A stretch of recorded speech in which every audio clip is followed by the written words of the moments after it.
Hello, everyone, and welcome to the Can I Borrow Your Car podcast, a podcast named after my latest book and really my life's work. Because at the end of the day, I'm about treating people the right way and then winning at business within that context. And it's narrow. It's like the eye of the needle, right? Getting a camel to the eye of the needle, but it's absolutely worth it. And the great news is when you approach it from a cultural standpoint, meaning this is who I am and this is what I'm about. You don't even have to do it at 100% or even 90%. Just the journey toward how do we protect and safeguard relationships while also being able to grow a great advisory business.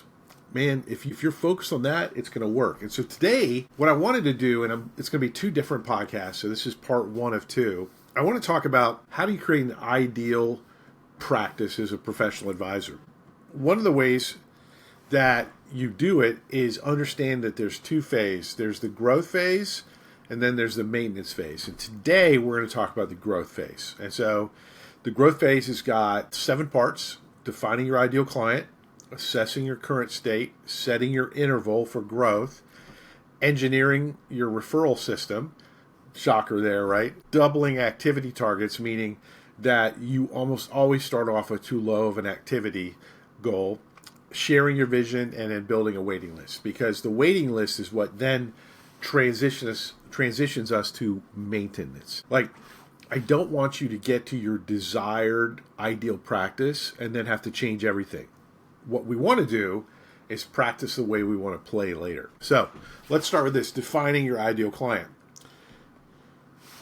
If I told you that there was one thing to do that would save 25% of the time interval between where you are and your ideal practice, would you do it?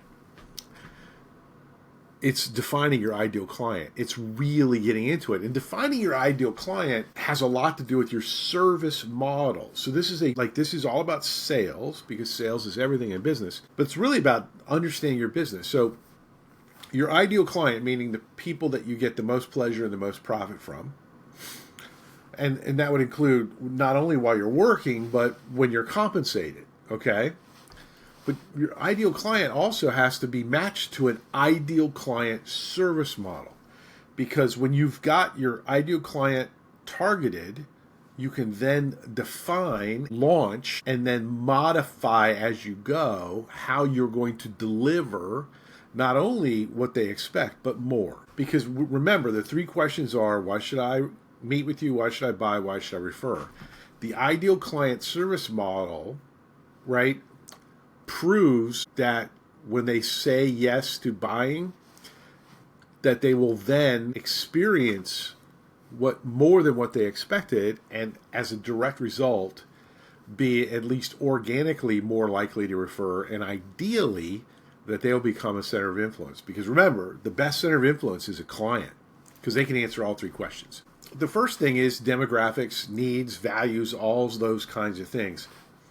And I want you to start really, really small. I want you to almost take your favorite client, the one that you make the most money and have the most fun with and you feel the most personal and professional satisfaction from, and I want you to design them as an ideal client, right? Are they a small business owner? Are they a CEO? Are they an executive? Are they a blue-collar factory worker at 30 years with $3 million in a pension with no idea what to do when they're no longer working? Whoever that person is, I want you to define them. And then I want you to think about how many of those clients, because when we define ideal clients, we should then be able to immediately look at our service model and say, okay, if I have 80 of these clients, I can deliver raving fan service. It'll be amazing. I'll have a evergreen perpetual business. All right? So that's step 1. Step 2 is assess. Where are you? So, and this is a difficult thing because, number 1, how many ideal clients do you have right now? If any. All right? Number 2, how many total clients do you have?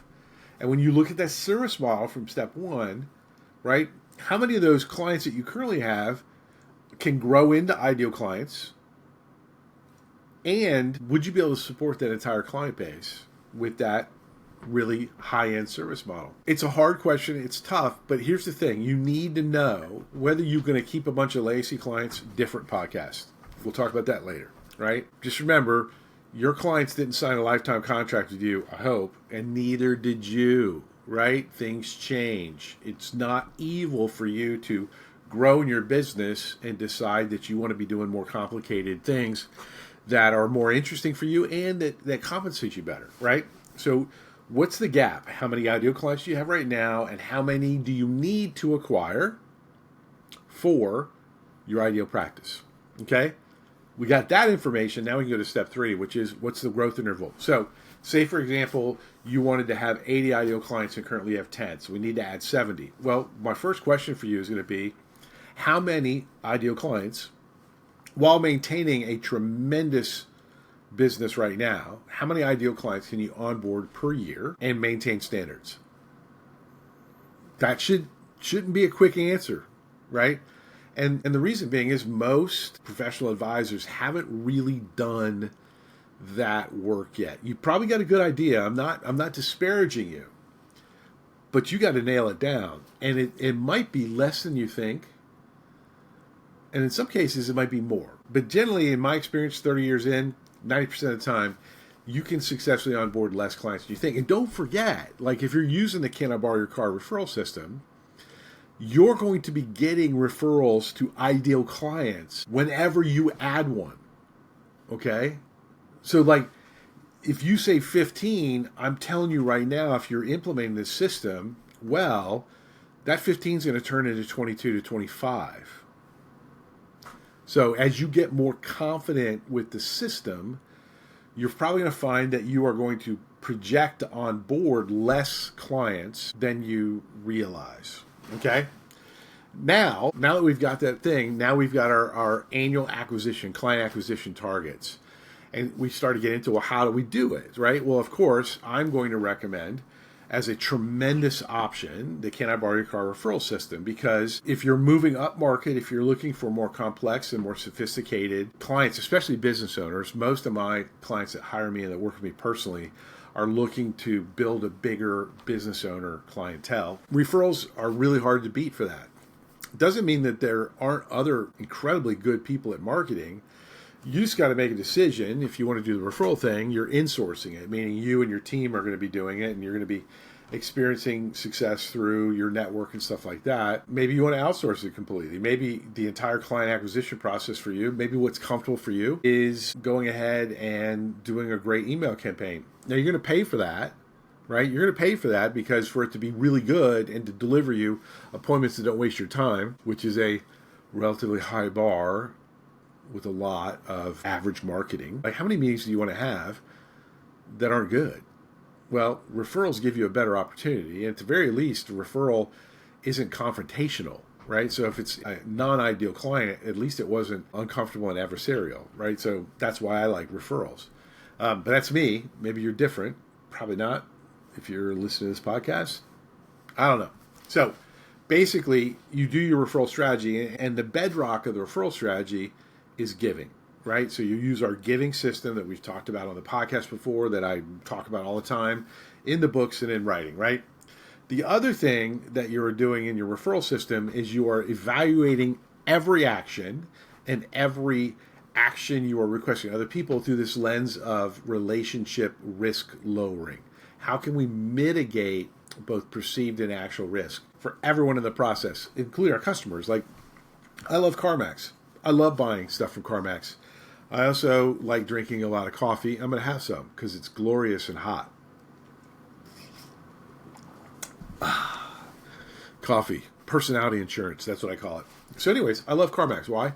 CarMax's basic premise when they got started was, how can we eliminate as much fear from the used car buying process? And man, they are incredibly awesome to buy from. I have no fear, no reservations. That's the same kind of thing that we want to do in our referral process. How can we remove, through proactive, systematic referral process, how can we remove fear and risk?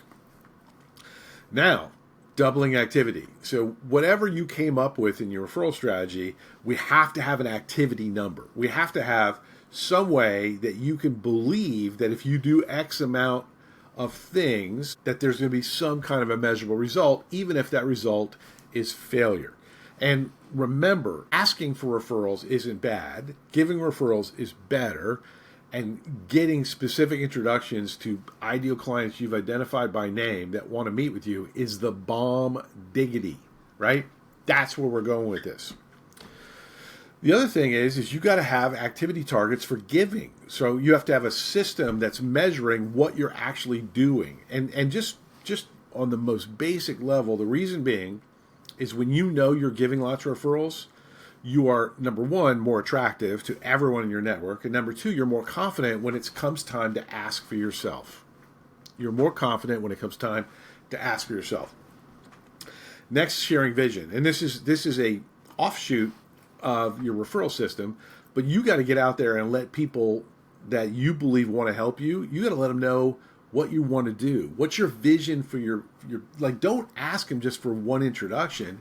Share with them what you're really trying to accomplish and watch and see who responds. Not everyone's going to be like, holy crap, man, I want to do that. Some people are like, hey, man, that's cool, right? And that's great, by the way. I love having people that refer me every now and then. I just don't schedule a lot of time with them until they produce something, and then I check in. Maybe at that point they're ready to move to a more proactive type relationship, maybe not. I love people that refer me out of nowhere organically. I just can't predict that, and I can't build a business that provides for my family and my clients with that. So I've got to be a real marketer, right? Have a farmer's mindset, plant, nurture, grow, harvest relationships, share your vision, building a waiting list. This is the real goal. We want to be getting to, say it's 80 clients, and then we want to keep going, because the next part we're going to talk about is maintenance phase, sustaining, optimizing your ideal practice. And part of that is client turnover. Some of that turnover you're going to initiate. Some of that turnover, like the rest of the world's going to initiate. People die, people move, people change their mind. Like turnover is reality. You need to have a waiting list so that when there is a transition in a client relationship, you've already got somebody already ready to go, right? And the other beautiful thing about a waiting list is a waiting list lets you make decisions about what you're going to do next. Like, do we want to maintain the ideal practice and now start trying to build that ideal practice for other people on your team? That's all a deal. So let's refresh. Building towards your ideal practice. 7 things. Define your ideal client. Assess where you are. What's the growth interval? What's the amount of time necessary to reasonably get to that ideal practice? Engineer your referral system. Buy a copy of Can I Borrow Your Car? Reach out if you have questions. Activity targets, both for giving and getting referrals. Sharing your vision. Working on that narrative about who you are and why you do what you do. And then sharing it on purpose, measurably. And then last is having this mindset that we're not going to stop at 80, that instead we're going to start building a waiting list, that we're going to keep nurturing our network and see what we want to do then. Worst case scenario, you will be, we'll talk about it next time. You got to tune in later. So anyways, I hope this podcast has been helpful.